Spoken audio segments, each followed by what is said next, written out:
Ready, guys? All good? All ready? Ken, amazing comeback. Even with, I guess, 8 minutes left, you would have been thinking you're going to win that game.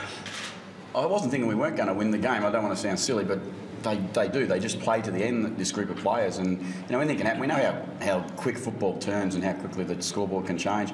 A couple of little bits of luck go your way, and all of a sudden it's a 9-point game, 10-point game, and then you've got some real belief coming. So, yeah, I suppose it was looking like it was going to be hard work to win, I'll be honest there, but to say we weren't going to win, well, we just kept going and we just kept trying. You've been a part of too many games in any level of footy where you've come from 4 goals down with 7 or 8 minutes left and 2 goals down with a minute 27 on the clock to win. No, I don't think so. I think I've been involved with some really good performances. I've been involved with some incredible performance in 2013 already. So, as I said, this group just keep coming. So where does that stack up with wins you've had this year? Look, it goes down with a couple of the real good ones, and clearly with the effort at the end to get the job done. There is, that we've had Collingwood, Sydney, we've had West Coast, we've had Showdown #1 at the start of this year, where we've had some incredible performances, and today was just another one of them, was where this group just believe in what they're trying to do. How about LeBron next year? Has he got ice in his veins? Talk about Chad, if that's who you're talking about. I refer to him as Chad, and that's what he is. He's Chad, and he, he's had an amazing year. Today was, probably icing on the cake for him, but his year, bar none, in our football club has been first class. And the ice in the veins, like his ability to stand up in big moments and kick, obviously 5 goals, but that last one, under pressure, what does that say about him? I think it just shows the character of the young fellow. He just, he believes in himself, he believes in his teammates and thinks, well, his job is to finish off their great work. Well, he takes that responsibility on board, and it's something he enjoys doing. Were you nervous at all, Chad? No, I wasn't actually nervous. I think I was just, I felt the pressure to actually put us in front, but it was all the work leading up to that, Gussie's kick, and just be able to get the centre clearances, I think, 2 or 3 times in a row. So I was just lucky enough to be at the end of it and put it through. Has Gus claimed that he meant to do that?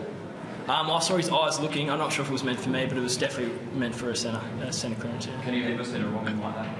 A wrong? No, I did say if the Australians can bowl like that tonight, we're a chance, I reckon. We go down and watch the cricket tonight, and we'll be excited by, if Nathan Lyon can get the ball to move that much, I reckon the Poms will be in a bit of strife. Has he claimed it? Did he say he meant to do it or not? Oh, no, I think anyone who watched the kick, we'd look at it and say, well, fate, a little bit of footy gods just bounced our way on that bounce.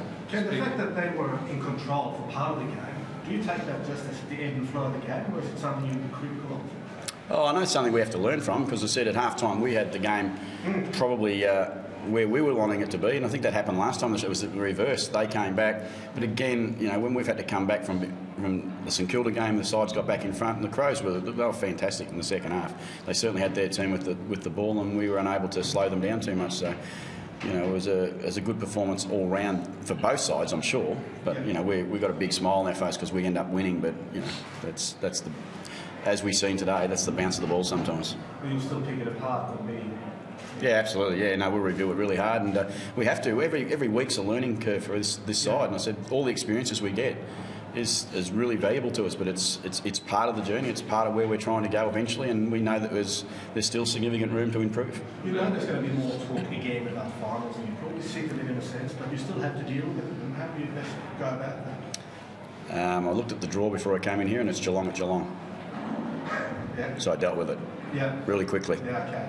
So I know that there's another enormous challenge for us. Yeah. In terms of motivation today, was it a showdown factor, or was it more important that you lock in your at least 8th spot?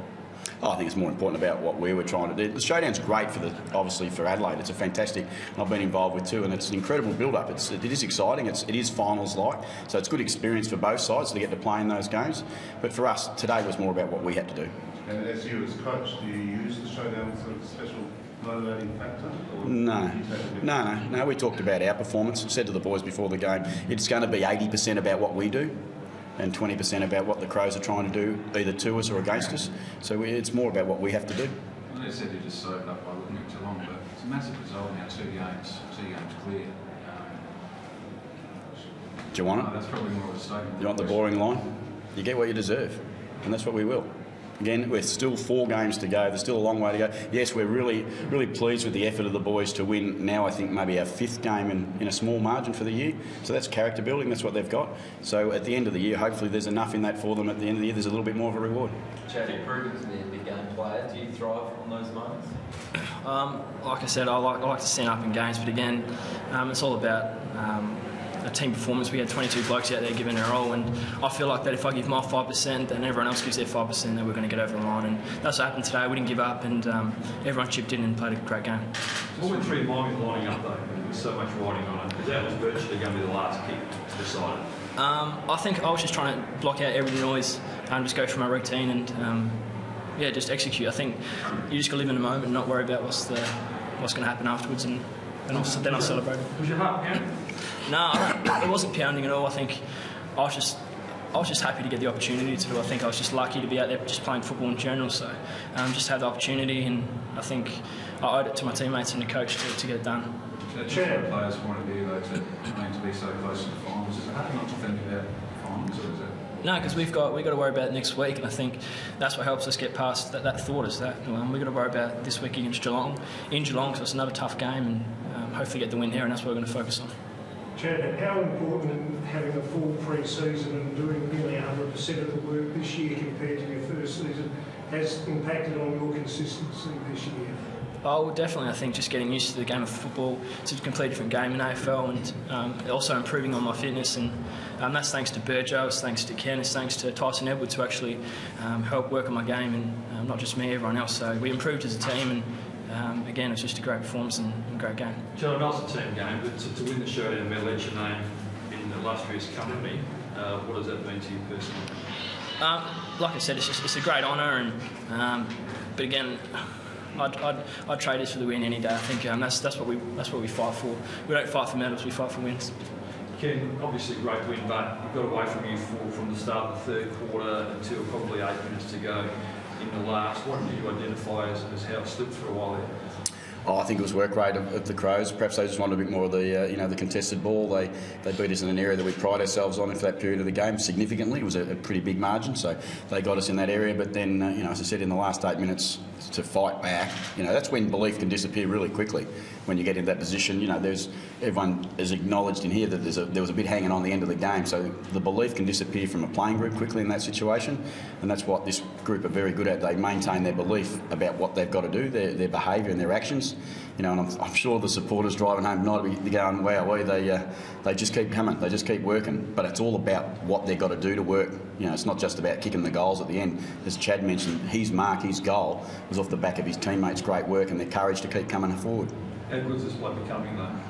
He's a special player, obviously at such a young age, but he's got lots to do, lots to learn and lots to work on. And he's had an incredible season, and there's absolutely no doubt, if not before today, he's kind of put himself in the All-Australian side, surely, without too many problems, I would have thought. But that's a reward for his season, his pre-season, and that's also recognition of his teammates, because they get it done for him, they help him. He's a part of the team, and he knows that. And Kane Corns did a really good job on Richard Douglas today, and Boakey stood up in the last quarter and there and captained it.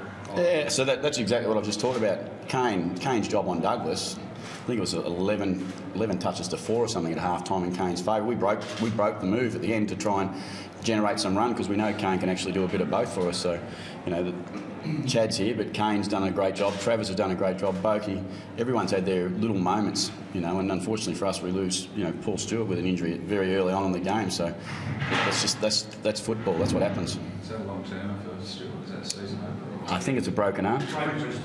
Yeah, broken wrist. So yeah, that'll mean he's out for the season, and it's disappointing for Stewie, but that's this brutal game we play. And how important is this win going into September? We're not going into September. No, we're going into next week, and that's all we're doing. We're going to go in and hopefully play against a great side down at Geelong and give ourselves a chance to compete with them. They taught us a lot, I reckon, last time we played them, and hopefully we can learn a little bit from that, learn more from today, grow from today, and go down there and give them a real challenge. What was the best move made today? Sorry? What was the best move made today? The bounce of the ball, I reckon. Can they kick something like 7 goals to 2 in the third quarter? Do you remember what your main message was at 3/4 time? Yeah, it was about our work rate. It was about what we let them do to us. Yeah. And it was also about our belief. you know, that we believe that we can keep coming. And we'd kicked 7 goals to 2, I think, in the second quarter. They'd done the same to us. So AFL footy does it to you, get your run with the ball. That put us. Our second quarter has allowed us to win the game in the fourth quarter. Our last 8 minutes allowed us to win the game where they, you know, they had their first probably 12 or 15 minutes with the ball. Can you talk about your thinking of throwing Jackson Trimgrove into the ruck at the end of the game? Yeah, it was Buddha was telling me all the way through the game for a fair part of the game to put Jacko in the ruck and give us a genuine jumper at the ball, because he does jump aggressively at the ball, and he was fresh. We thought he'd be a bit more of a chance to jump. The 2 rucks had gone at it pretty hard all day, so you know we held it for a long while, and in the end it was out of necessity as much as anything. We thought, and that's what we do in the box. When it gets to that stage, we're just trying to create something and hope the players can able to execute. Do you wish that you'd listened to Buddha a little earlier? Yeah, we don't know. I suppose if we did it earlier, was it going to work too much? Was it going to be too big a surprise? Was it going to be something they could adjust to earlier? In the end, it was for 8 minutes where we got a significant drive from it. It worked. Yeah, it did. Yeah.